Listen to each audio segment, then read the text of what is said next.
Olá! Semana passada nós tivemos uma reflexão curta a respeito do que a antroposofia entende, que ela coloca como a trimembração do ser humano. Essas três instâncias que nós temos dentro de nós, né, que a gente aprende na escola como cabeça, tronco e membros, mas que na antroposofia a gente fala de neurosensório, rítmico, circulatório e metabólico motor. E falamos também dos tempos que cada uma dessas instâncias dentro de nós, desses sistemas complexos, amplos e interligados, que tempo cada um deles tem. Hoje eu queria trazer um pouquinho mais, avançar um pouquinho mais e trazer agora a quadrimembração. Nós também falamos sobre 4 instâncias dentro do ser humano, ou 4 corpos, vamos dizer assim. Um é o corpo físico, outro é o corpo vital ou etérico, ou o corpo das forças impulsionadoras que plasmam o nosso corpo. O outro é o corpo astral, ou o corpo das sensações, ou o corpo da sensibilidade, vamos dizer assim, é o anímico. E, por fim, o nosso eu. O nosso eu que chega lentamente em nós, vai, à medida que os anos passam, vai cada vez mais dentro de nós, tomando posse, comandando esses outros corpos. Quando a criança nasce, ela está totalmente no físico, esse etérico permeando, construindo esse corpo ocupado, essas forças vitais. A criança é extremamente vital. Aos poucos ela vai desenvolvendo toda esse ser dos sentimentos, esse astral ligado às estrelas. E por fim, aos 21 anos, por volta de 21 anos, nós temos a nossa consciência, a nossa chegada desse eu.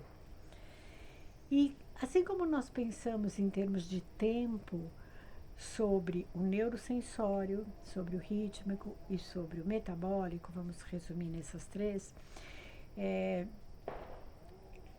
cada um deles tendo um tempo de reação, ação, né? Então o neurosensório muito rápido, muito ágil, nossas associações de ideias, o rítmico fluindo entre um e outro, e o metabólico com o seu tempo mais de digestão, mais lento, mas muito, né, presente para deixar com que a nossa saúde esteja bem. E nós não temos consciência desse metabólico, né? O tempo todo ele está agindo dentro de nós, mas nós não temos consciência. O nosso acordado está aqui, na nossa cabeça, né? E aqui nós sonhamos. Hoje eu queria então trazer sobre esses 4 corpos aquilo que o Steiner traz como o tempo desses corpos, né? Como que acontece esse tempo. Então, quando nós pensamos no eu, nós temos 2 momentos desse eu. Nós temos o eu diurno, que está em vigília, presente, comandando, nós estamos no mundo, nós estamos atuando, e o eu noturno. Esse eu noturno, ele como que se refaz, ele busca forças em outras instâncias. Então, esse eu, ele tem esse dia e essa noite, ele tem esse tempo de um dia, né, diário. Quando nós vamos para o corpo astral, ele tem um ritmo diferente, ele tem um ritmo semanal, ele tem um ritmo, ele é astral, ele está ligado com os astros.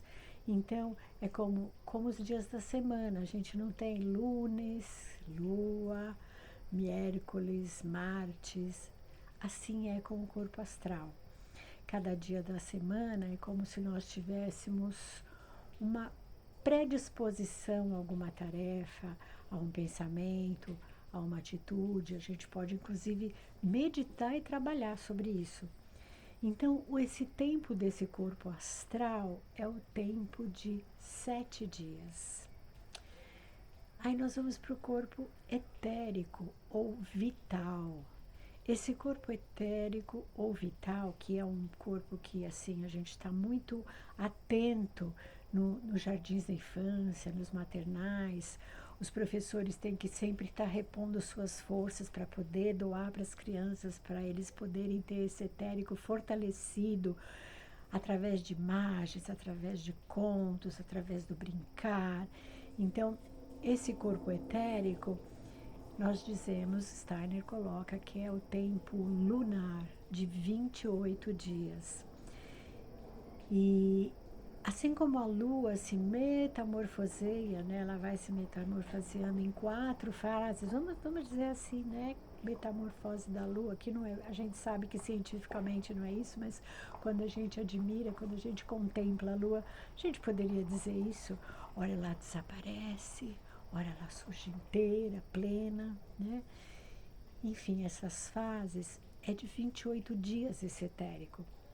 Por isso que nos jardins da infância, em geral, né, quando a gente segue esse ritmo que é mais cósmico, nós costumamos contar uma história, um conto de fadas durante 28 dias, que é o tempo que esse etérico absorva essas imagens, o astral carregue isso para o etérico e as crianças se preencham desse vigor.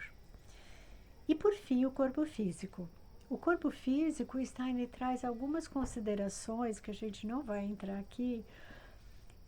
Ele traz inclusive uma consideração a respeito para o corpo físico masculino, que tem uma tendência, o corpo físico feminino, mas nós vamos ficar aqui no geral e vamos simplificar dizendo que o corpo físico tem o ano como tempo, né? E também na antroposofia nós trabalhamos muito em cima dos setênios, ou seja, a cada 7 anos esse corpo se transforma, ele se modifica, ele adquire novas forças. Então isso eu queria deixar como reflexão para vocês hoje, né, pensar nesses 4 corpos, como será que eu estou lidando com essas, como é que eu tenho a percepção desses corpos, como eles estão dentro desse ritmo em mim. E queria também fazer um convite, dia 12 de abril nós vamos ter uma live, uma nova live com a professora Nelly, que trabalhou muitos anos e escreveu um livro sobre trabalhos manuais, e nós vamos falar um pouquinho sobre a atividade das mãos, a importância das nossas mãos trabalharem para a formação de professores. Nós temos a formação Waldorf Viver, que já está assim caminhando para a 2ª turma, e nós vamos então falar um pouquinho sobre a importância desse trabalho manual, que a gente também faz muito na formação Waldorf Viver. Então, hoje eu queria trazer algo muito, muito simples, na verdade é quase que uma história. É uma história de como a gente, através das imagens, nós fortalecemos as crianças.